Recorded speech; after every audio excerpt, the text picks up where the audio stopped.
So the Minnesota Vikings made a slew of roster moves on Monday, so we figured this is just easier, just get it all done in one fell swoop. So now the appetizer as it were, was the trade for Raiders defensive tackle PJ Hall, who was announced that he was going to be cut, so the Vikings decided to ship a 7th-round pick. We all know how Rick loves the 7th-round pick, so that's a big deal, right?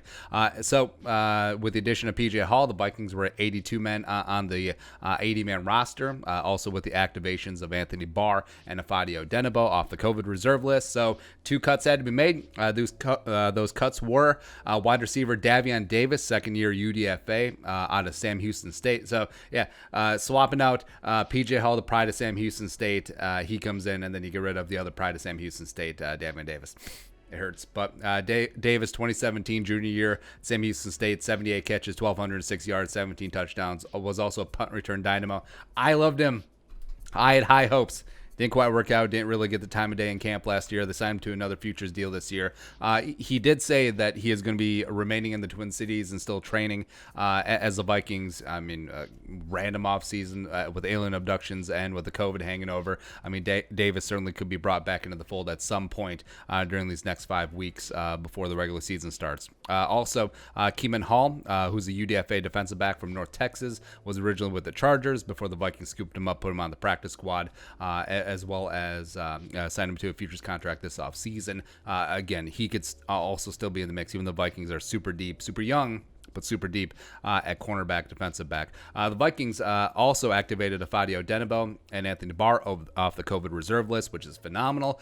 They join rookie 6th-round pick Blake Brandel out of Oregon State as the Vikings have returned from the COVID list.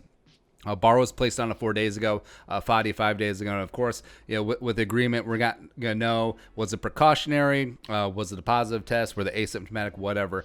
Either way, fast return, especially with all the rigid testing the Vikings and the league do have in place. It's very exciting that 55 and 95 can get back to work and get back and focus on things.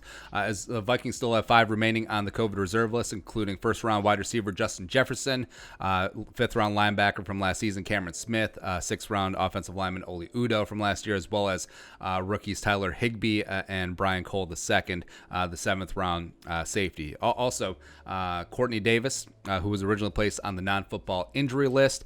He has been activated. He's going to be good to go. As well as also of note, Vikings 4th-year linebacker Ben Gedeon was placed on the physically unable to perform list. Now, been looking, can't find exactly why he was placed on there, whether it's some sort of random injury or if it is related to the concussion that he suffered week 11 versus the Broncos that eventually led to him being placed on IR, ending his 2019 season. If that is the case, and if it still is concussion, putting him on the PUP, that's not great. That's absolutely not ideal. Vikings currently have 85 men on the roster. Again, those 5 on the COVID list don't count against the 80, so the Vikings don't have to go split squad. But that is it. That is the transaction roundup update, what have you, for the Vikings Monday, August 3rd, 2020. What are your thoughts? Let us know in the old comment section. Subscribe for daily Vikings takes. Want to support the work?